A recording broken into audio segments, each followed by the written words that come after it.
Perhatian, cerita ini sebagian adalah kisah nyata. Jika ada kesamaan nama tokoh, tempat kejadian, ataupun cerita, itu adalah kebetulan semata dan tidak ada unsur kesengajaan. Cerita ini merupakan lanjutan dari part 2. Butuh waktu untuk menenangkan keduanya. Salah satu caranya adalah menjauhkan mereka sejauh mungkin.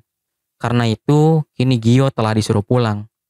Salah satu orang memboncengi Gio sampai ke jalan besar lalu menuruninya di sana. Tapi karena Gio pulang telat, maka angkutan umum tidak akan ada yang lewat lagi. Dengan terpaksa, Gio harus berjalan kaki untuk sampai rumah.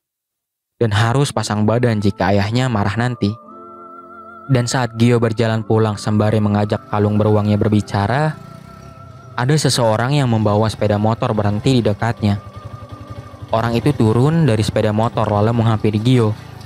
Lalu orang itu pun menyodorkan Gio sebuah obat sembari berkata, "Nih, ambil nih. Abis minum ini lu pasti bakal berani ngelawan." Tutur orang tersebut dengan intonasi santai. Orang itu juga memberikan secari kertas berisi nomor telepon kepada Gio, dengan harapan Gio akan menghubunginya jika membutuhkan obat itu lagi. Gio sendiri tidak tahu siapa orang itu dan obat apa yang diberikan kepadanya. Tapi Gio menerima obat tersebut dengan tangan terbuka. Kalaupun ada hal yang Gio ketahui, itu adalah perkataannya barusan yang bilang untuk meminum obatnya agar berani melawan. Gio sendiri tidak percaya, karena apakah mungkin hal itu benar? Tapi tentu saja itu benar, karena obat itu adalah narkoba. Beberapa hari berikutnya, seperti biasa, Gio sedang dirundung di lahan kosong belakang sekolah sesaat setelah pulang. Suasana di sana memang sepi, pas untuk melakukan perundungan tanpa ketahuan. Tapi 3 hari terakhir, Gio giat meminum obat yang diberikan oleh orang misterius itu. Dan entah kenapa, Gio merasa jauh lebih tenang sekarang. Bahkan rasanya ia punya keberanian untuk menghadapi apapun. Dan saat Gio berbicara dengan kalung beruangnya, ia seperti mendengar sebuah bisikan untuk melawan. Karena itu, untuk perundungan kali ini, Gio pun berani melawan. Kini Gio melawan, bukan hanya dengan kata-kata, tapi ia juga sempat bisa memukul salah satu dari mereka. Ya, meski pada akhirnya Gio babak belur lagi dan kalah. Tapi setidaknya kali ini Gio bisa membela diri. Gio yang kini sudah sampai di rumah langsung bergegas menuju kamarnya. Ia langsung mencari obat yang diberikan oleh orang misterius itu. Hasrat Gio sangat menggebu untuk meminum obat itu lagi, yang telah memberikannya ketenangan dan keberanian. Gio ingin bisa terus memberikan perlawanan bagi mereka yang jahat kepadanya. Ia ingin bisa berbuat lebih banyak. Gio menyukai sensasinya, tapi sayang, obat tersebut sudah habis. Hari berikutnya selepas pulang, Gio sudah dihadang dan digiring oleh pentolan-pentolan sekolah ke lahan kosong belakang seperti biasa. Jelas mereka akan merundung Gio dengan rasa bangga. Dan Gio yang kini sedang terpojok merasa seperti ketakutan dan tidak punya nyali untuk melawan balik seperti hari kemarin. Di situasi ini, Gio pun mulai bingung. Gio merasa dirinya tidak seperti hari kemarin, yang penuh ketenangan dan keberanian. Kini rasa tenang dan berani dalam dirinya seperti hilang.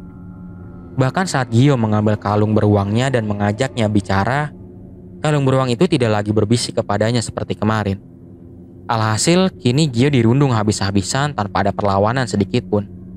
Dan pulang ke rumah dengan perasaan yang sangat menyesal. Gio kini sudah di rumah. Gio mulai menyadari bahwa dirinya membutuhkan obat itu lagi. Gio ingin merasakan sensasi tenang dan keberanian itu lagi. Alhasil, Gio langsung menghubungi orang misterius itu untuk mendapatkan obatnya.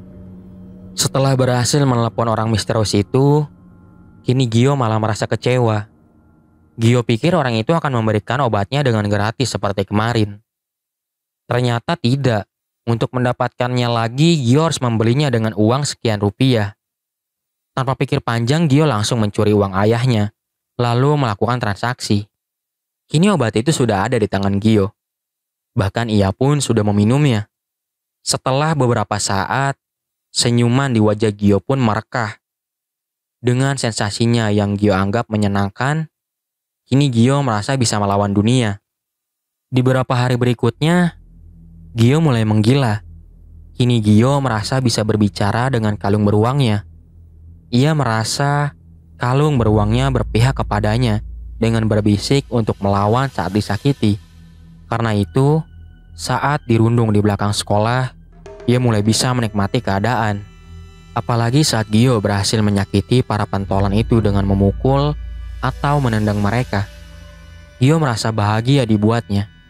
Ia sangat menyukai sensasi tersebut yang dianggap menyenangkan. Gejolak hasratnya tak lagi tertahankan. Bagi Gio, dirinya kini seperti sedang berada di surga.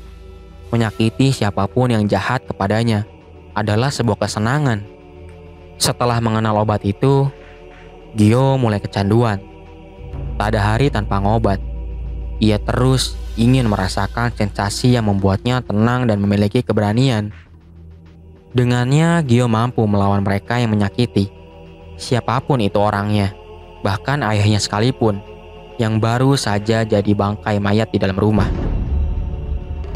Dan ketika obatnya habis, Gio akan mencari cara untuk mendapatkan uang.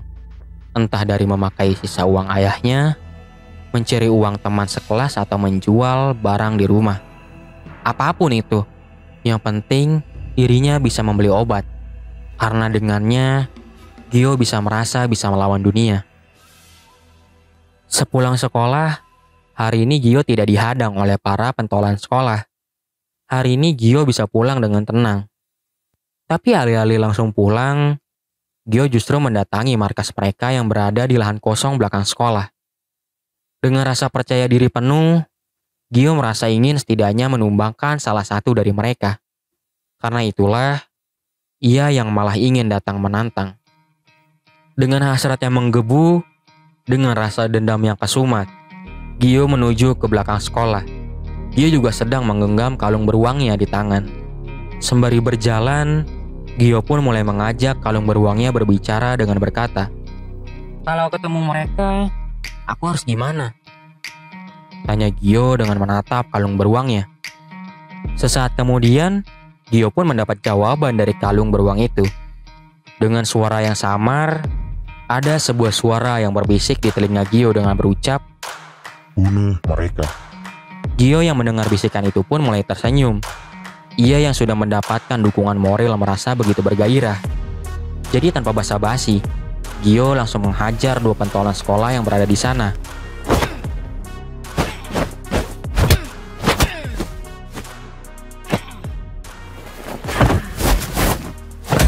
Dua lawan satu. Memang bukan pertandingan yang seimbang. Dan kenyataannya memang demikian. Posisi Gio terpojok saat ini. Ia tak bisa melawan. Rasanya Gio hanya modal nekat karena nyalinya yang sedang melambung tinggi saja. Tapi tidak dibarengi dengan olah bela dirinya yang masih amatir. Tapi siapa yang bilang ini adalah pertarungan adu jotos? Dengan mandat yang diberikan oleh sang kalung beruang untuk membunuh, Gio mengambil sebuah batu berukuran sedang di sana, lalu melemparnya ke arah mereka sekuat tenaga. Meski tak langsung membuat mereka tumbang, tapi salah satu dari mereka mengalami luka di pergelangan tangan yang cukup parah ketika ia melindungi dirinya dengan tangan. Ketika tak lagi berkutik, Gio mengambil batu lainnya dan langsung menghantamkannya ke wajah lawan berkali-kali. Alhasil, satu pentolan pun tumbang. Kini hanya tersisa satu pentolan saja. Tapi belum sempat mengalahkannya, siswa itu pun langsung kabur ketika melihat temannya sudah bersimbah darah. Kondisi satu siswa yang berhasil Gio kalahkan memang terlihat mengenaskan. Seluruh wajahnya berlumur darah. Bahkan kondisinya sudah tidak lagi sadarkan diri. Tapi alih-alih merasa takut atau bersalah, Gio justru tertawa terbahak-bahak melihat kondisi siswa itu. Gio merasa puas, teramat sangat puas. Dan untuk mengakhiri aksinya, Gio pun membuka celananya lalu mengincingi siswa yang sudah bersimbah darah itu sembari tertawa lepas. Setelah kejadian itu, Gio pun dipolisikan. Tapi bukan masuk penjara. Gio justru telah dianggap gila oleh pihak kepolisian. Karenanya, Gio tidak ditahan. Sementara siswa yang Gio kalahkan saat ini masih dalam keadaan koma di rumah sakit. Polisi mencoba mengusut tuntas kasus ini dan mencari solusi terbaik untuk memposisikan Gio. Dan pada akhirnya, Gio dimasukkan ke dalam rumah sakit jiwa yang telah bermitra dengan instansi kepolisian. Setelah Gio dimasukkan ke dalam rumah sakit jiwa, peristiwa mengerikan pun terjadi di dalam sebuah ruangan. Gio sedang menyandra seorang suster di sana dengan menodongkan pisau di lehernya. Dengan senyum yang merekah, Gio pun mulai menegosiasi dengan sang suster sembari berkata, Kalau kamu ketawa, kamu lolos. Tapi kalau enggak, kamu mati. tutur Gio dengan hasrat membunuh.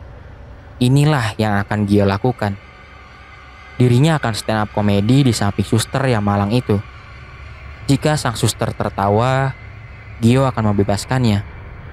Tapi jika sang suster tidak tertawa, maka nyawanya akan jadi taruhan. Lalu setelah memikirkan sebuah lelucon, Gio pun mulai berceletuk. Tahu nggak kenapa pistol itu bisa ngebunuh? Karena pelurunya bisa nembus kepala. Dan bodoh bagi sang suster. Bukannya memaksakan diri untuk tertawa, ia justru meringis ketakutan. Dan Gio yang melihat ekspresi sang suster pun menjadi jengah. Dengan mengeluarkan kalung beruangnya, Gio pun mulai mengajak kalung beruang itu berbicara dan berkata, Aku harus gimana? seperti sosok yang Gio hormati. Ia pun menunggu jawaban dari kalung beruang tersebut. Sesaat kemudian, sang kalung beruang pun membisikkan sesuatu kepada Gio dan berkata, Bunuh. Alhasil, pisau yang sedang Gio tudungkan mulai menembus leher sang suster dengan perlahan, membuat sang suster terpekik, lalu kemudian mati. Darah segar pun mulai melumuri tangan Gio. Setelah membunuh sang suster, Gio pun melempar sebuah lelucon lagi dengan berceletuk. Minuman apa yang paling nyegerin? Ya, darah mayat yang baru mati. Dan ternyata di sekelilingnya banyak orang yang sudah Gio bunuh. Dengan raut wajah yang bergembira, Gio pun berteriak, Ayolah para mayat, tertawalah kalian.